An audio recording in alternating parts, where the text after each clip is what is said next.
Okay, perfect. Ladies and gentlemen, boys, girls, and MBs, we have Senator Bernie Sanders of Vermont here on the broadcast. A way to finally close the circle. A person that is endlessly impactful in American politics for especially our corner of American politics. A person that I believe is profoundly important in revitalizing the leftist movement in this country. Bernie Sanders, thank you so much for everything you've done, and also thank you for coming on the broadcast. Well, my pleasure to be with you, and thank you for what you are doing. You are part of a revolution in media today, which is talking to millions of people who are tuning out of legacy media, and thanks for what you're doing. Um, so we have a limited amount of time, so I'm going to get right into it. As far as your impact goes, I think we should probably start off with where you foresee the future of the left movement going in American politics. Well, what I am most optimistic about is a revitalization of the trade union movement in this country, a growth in class consciousness, workers beginning to stand up and take on corporate greed, stand up to the massive levels of income and wealth inequality that we have today. And I think the future of American politics is bringing young people, people of color, women together in a movement led by the trade union movement, which demands that we end oligarchy in America. And that's something I'd like to talk with you a little bit about, Hassan, and move toward not only a democratic political system, but an economy where all of our people in the wealthiest nation on earth have a decent standard of living. That is not a radical idea. We can do it, but we can't do it unless we bring people together around a progressive agenda. Absolutely. Speaking of the oligarchy, we of course have the anti-corruption candidate Donald Trump, who ran on draining the swamp the first time, and then only seemingly worsened the conditions of the swamp. Now aligned directly with one of the top oligarchs, the actual top oligarch, the wealthiest person on the planet, Elon Musk. And I feel like you've had some conversations about Elon Musk, especially in recent weeks. And I was wondering how you feel about Donald Trump cozying up to all of these billionaires, and these billionaires, especially in the tech sector, including but not limited to Elon Musk, cozying back up to Donald Trump and a resurgence of right wing politics in the country. Hassan, this is of enormous, enormous consequence. There's nothing more important that is happening not only in American politics, but in world politics. Let's think about it for a moment. What you got in Elon Musk is, in fact, the wealthiest guy in the world, worth over $400 billion. I mean, it's just astronomical, mentioning that. Along with Zuckerberg, Bezos, the three of them are worth almost $8 trillion. They're all going to be at Trump's side during his inauguration. Musk is going to play an active role in quote unquote transforming government. What is all of this stuff is about? What it's about is moving incredibly rapidly toward an oligarchic form of society where the very wealthiest people will not only own the economy, not only own the media. I mean, Bezos owns the Washington Post, Musk owns Twitter, but also own the political system. One of the issues that we don't talk about enough is that during this last election, a small, tiny number of people, multi-billionaires, poured huge amounts of money into both political parties. And that is, to my mind, not what democracy is about. So you got control of the media by the few, control of the political system by the few, control of the economy by the few. And if that's not oligarchy, I don't know what oligarchy is. And our job is to bring our people together, the vast majority of the people, demand a vibrant democracy, getting rid of Citizens United, one person, one vote, limiting the amount of money big money can spend on politics, and creating an economy in the richest country on earth that guarantees a decent standard of living for all people. That's the challenge. What do you think Elon Musk is going to do in terms of privatization when he is basically in charge of numerous government agencies now? Like he's going to have control, or at least a tremendous amount more influence, direct influence over numerous government agencies, some of which are tasked with regulating his companies. Exactly. And it's not just, don't look at it as him having control over this or that agency. It's the enormous impact that the wealthiest guy on earth, a very smart guy and a very dynamic, hardworking guy, what he's going to have over the totality of the government and the Trump administration. What does it mean? These guys do not believe in government. They aggressively believe in deregulation. They believe in more and more wealth and power, people on top right now. You don't hear Mr. Musk talking about the need to provide health care to all people as a human right. You don't hear Mr. Musk talking about the need to make sure that all of our people have decent education or live in safe, affordable housing. That you don't need. What you're talking about is an expansion and growth in technology, which will benefit the people on top, and in my view, at the expense of ordinary people. And you know what else was kind of unique about Musk? A little bit different than other guys. This guy, increasingly, you may have noticed, talking about people with super high IQs. You heard that? Yeah. I haven't heard that kind of language in a very long time. You're talking about a kind of a superior aristocracy, who are all so smart and know all about technology, have all kinds of wealth, who are living these extraordinary lives, and they're going to be running the world for us.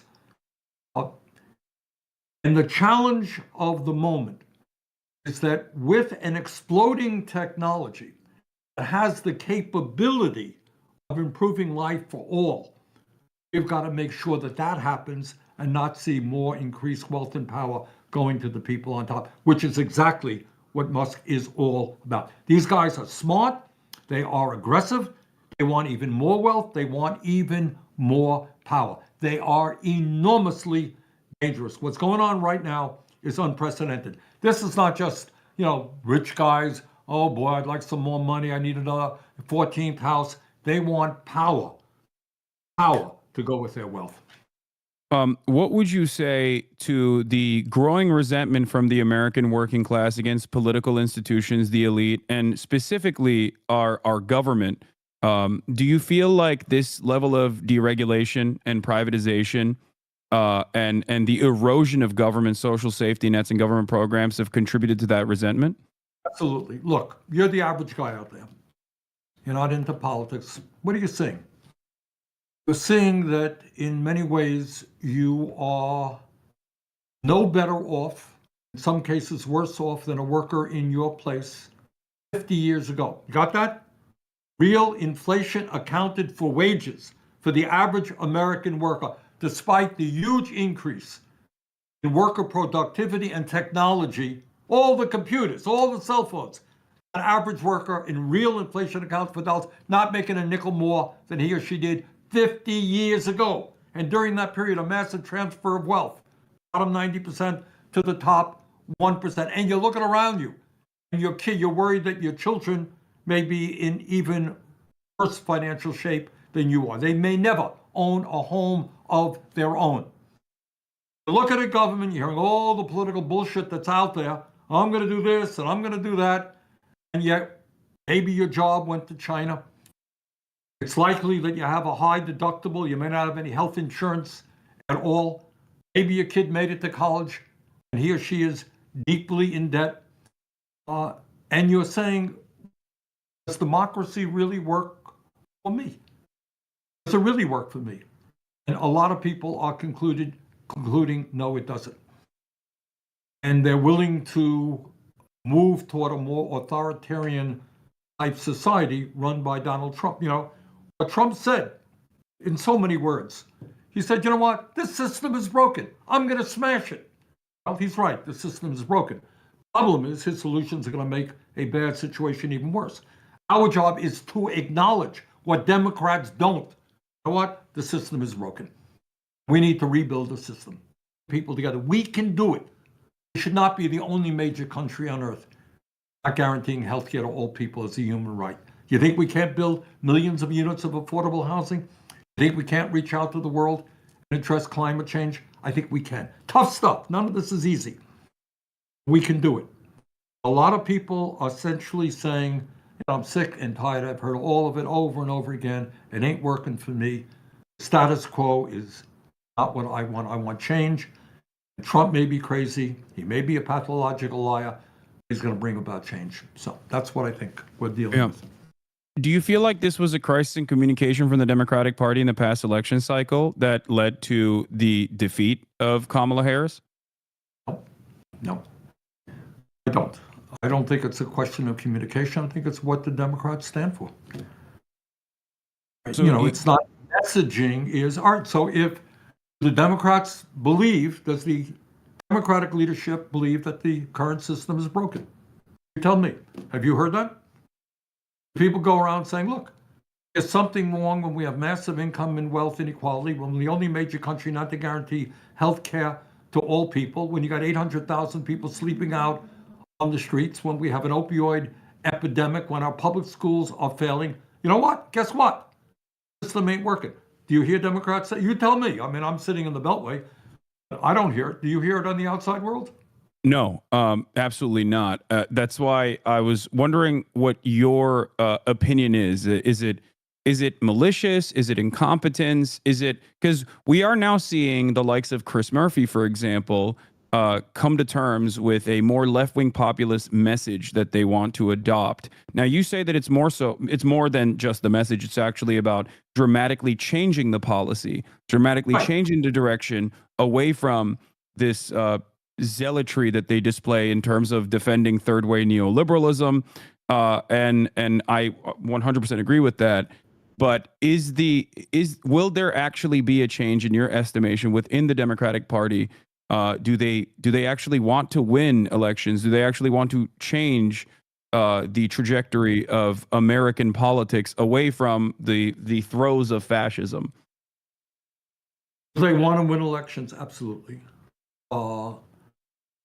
Are they willing to take on their corporate sponsors, people who finance their campaigns, in order to do what is popular and what the American people want, which is the way you win elections? Let me give you just many examples. I mean, I can throw it out. It is one thing to say, okay, we are opposing Trump's effort, perhaps, to throw millions of people off of the Affordable Care Act. We all agree that should not happen. It's another thing to ask why it is that we're spending twice as much per capita on healthcare. 85 million people are uninsured or underinsured. Insurance costs are going up. The question there is our healthcare system broken or not?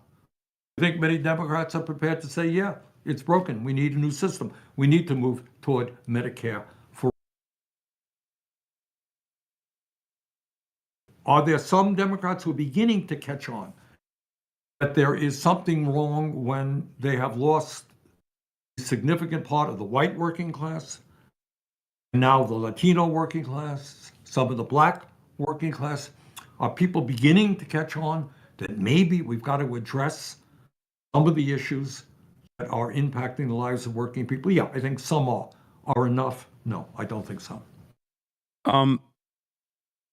How do you feel about the Morena victory in Mexico, if you don't mind me asking? Because we did see a somewhat older figure in AMLO transitioning power away after seeing tremendous success with the expansion of the welfare state and social safety nets and trying to target to the best of his ability inflationary the inflation crisis that many other Western liberal capitalist nations faced, where we saw historically unpopular incumbent disadvantages.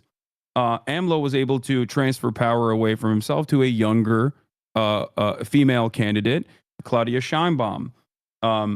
So clearly, even in North America, there is an example of a social democratic party becoming even more popular in the aftermath of this election. Well, I would look, it ain't complicated. If you do what your constituents want you to do, I want they're going to vote for you. I mean, it's kind of basic politics.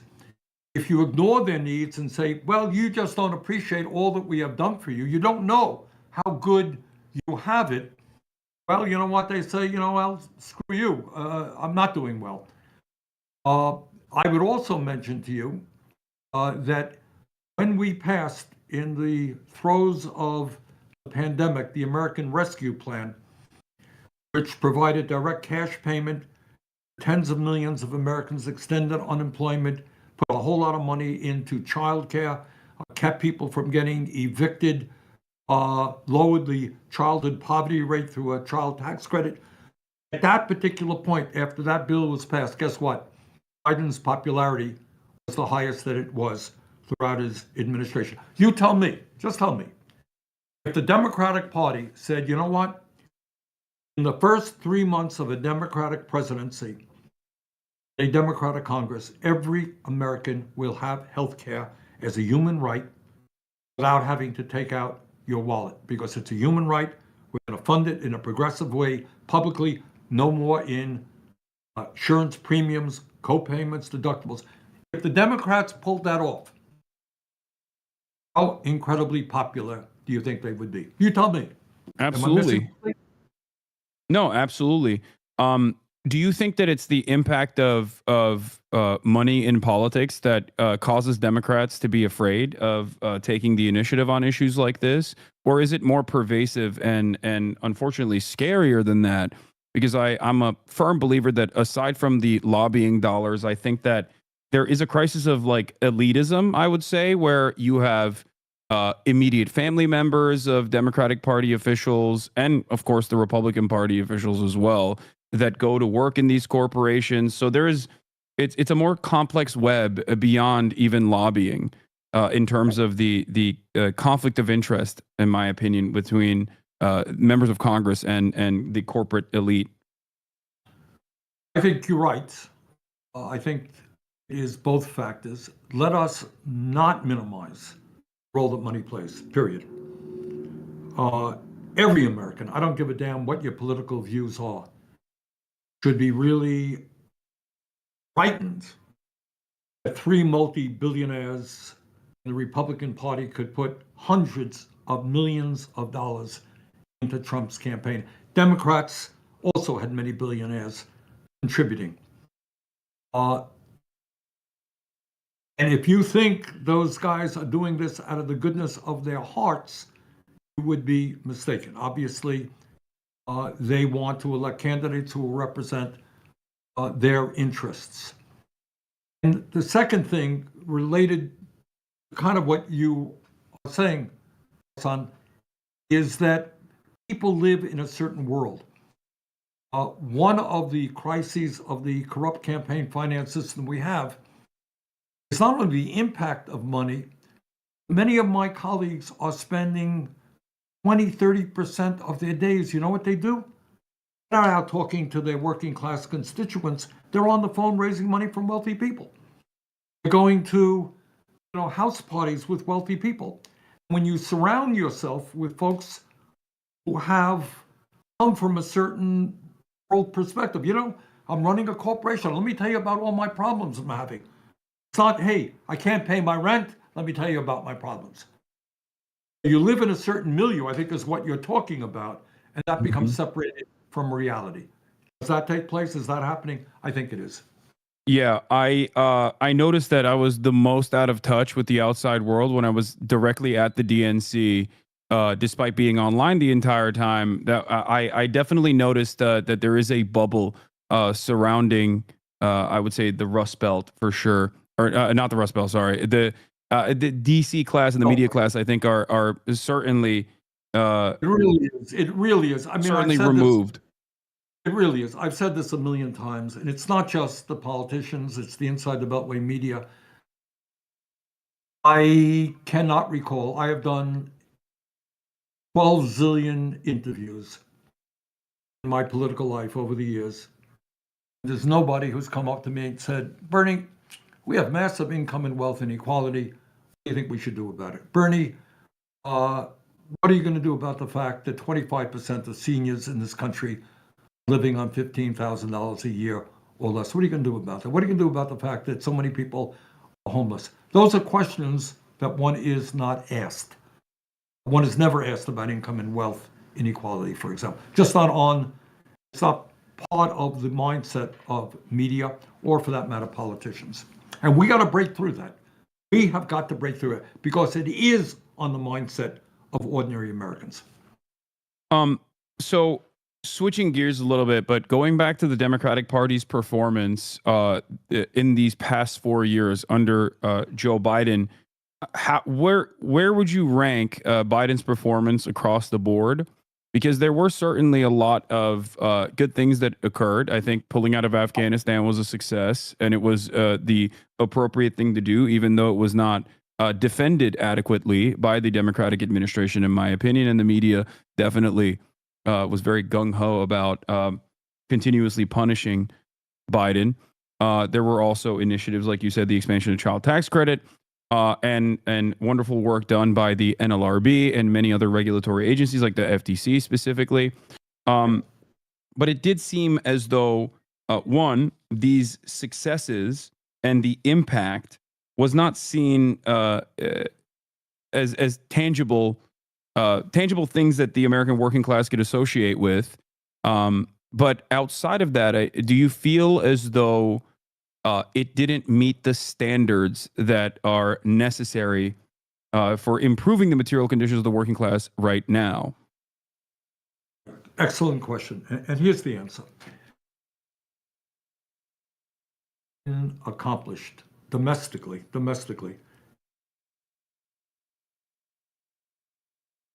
Wait, you're cutting out. Wait, 1 second. Sorry. I don't know what happened. You cut out a little bit. What you said, excellent question. I didn't hear anything after that. Sorry, Senator.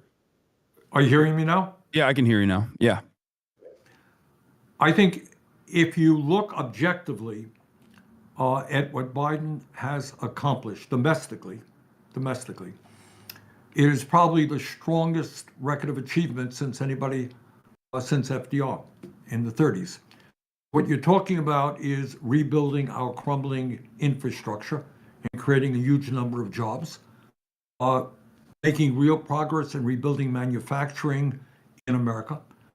First president really to take on big pharma and have some impact in lowering the cost of prescription drugs, most notably beginning to negotiate prescription drug prices under Medicare, investing very heavily in climate change and sustainable energy. A president who was unashamedly pro-labor, walked on a picket line with the United Automobile Workers. That is a strong record. That's only part of what he did. Problem is, the record is strong, but I think he was not been the kind of leader and communicator that made that record understandable to the American people. And second of all, even more importantly, well, that is an admirable record that he should be very proud of. I'm proud to have worked with him on some of those things. The truth is, given where the American worker is today, it is simply not enough.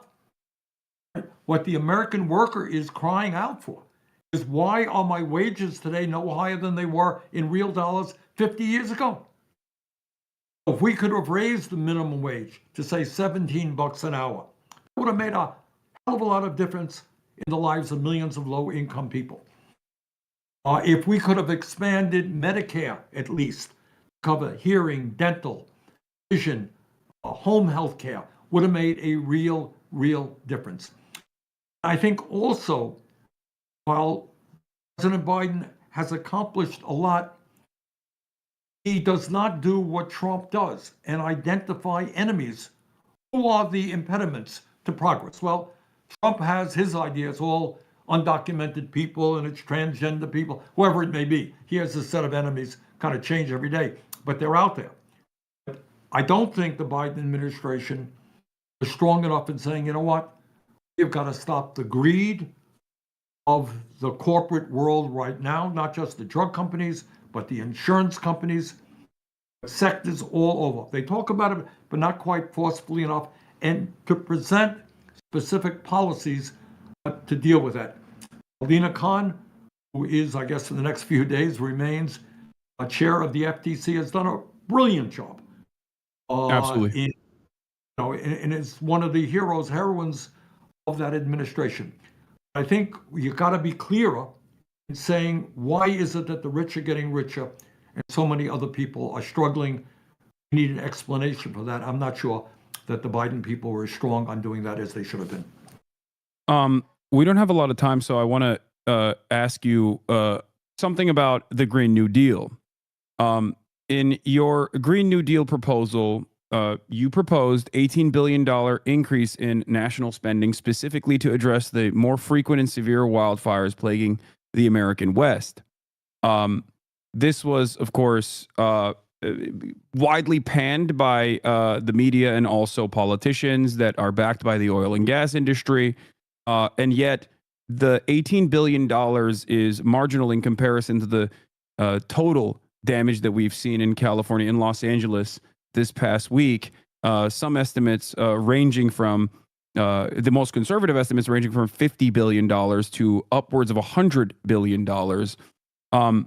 How do we communicate to the American public that initiatives like the Green New Deal are an absolute necessity going forward in order to truly tackle the climate crisis that is going to seemingly increase these extreme once-in-a-lifetime natural disasters?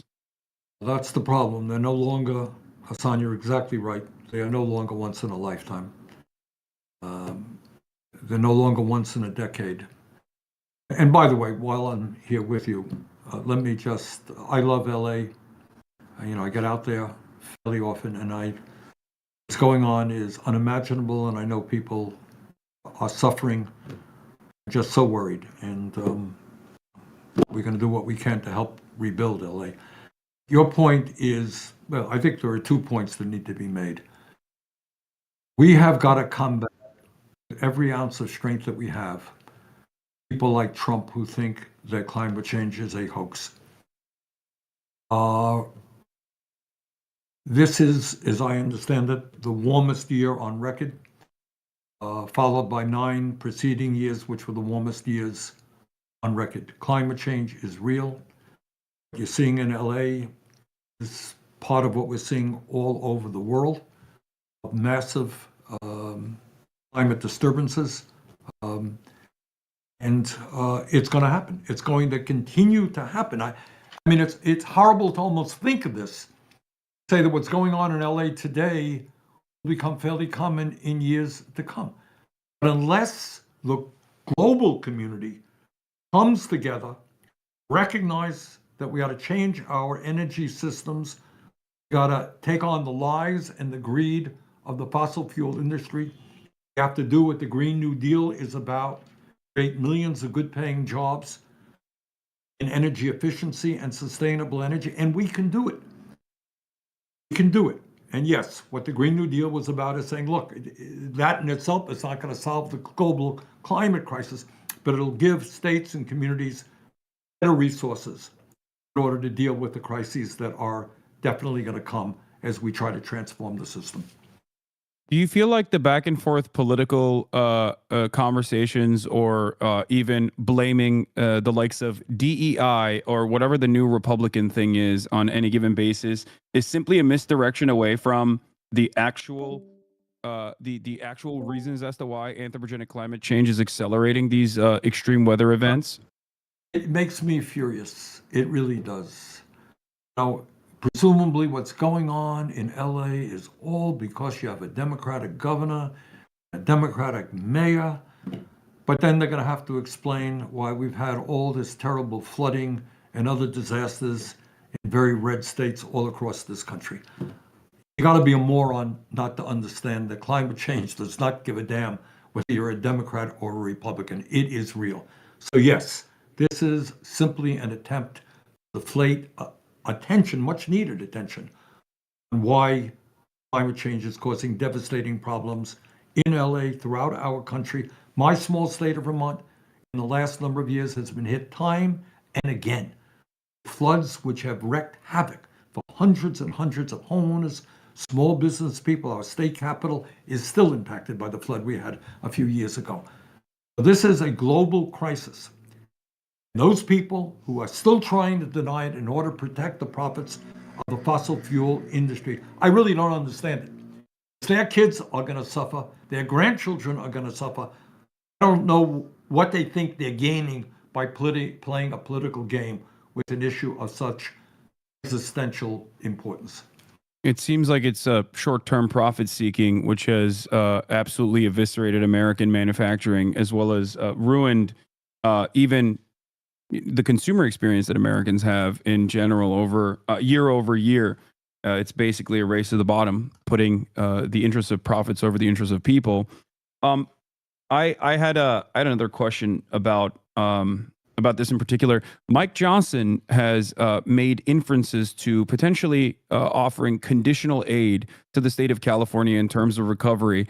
In your experience, you've spent many decades in American Congress. Have you ever seen this level of politicization in the aftermath of any sort of natural disaster? And do you feel like Mike Johnson is doing this specifically because they want to potentially use as a way to pass through budget reconciliations without much problems down the line? I think I have seen a little bit of this stuff in the past, but not to the extent that we're seeing it right now. It really is. Biden and Obama, I think if you check their records, they gave out disaster relief and other types of federal funding really to red states quite as generously or ungenerously as they did to blue states. They really did not discriminate.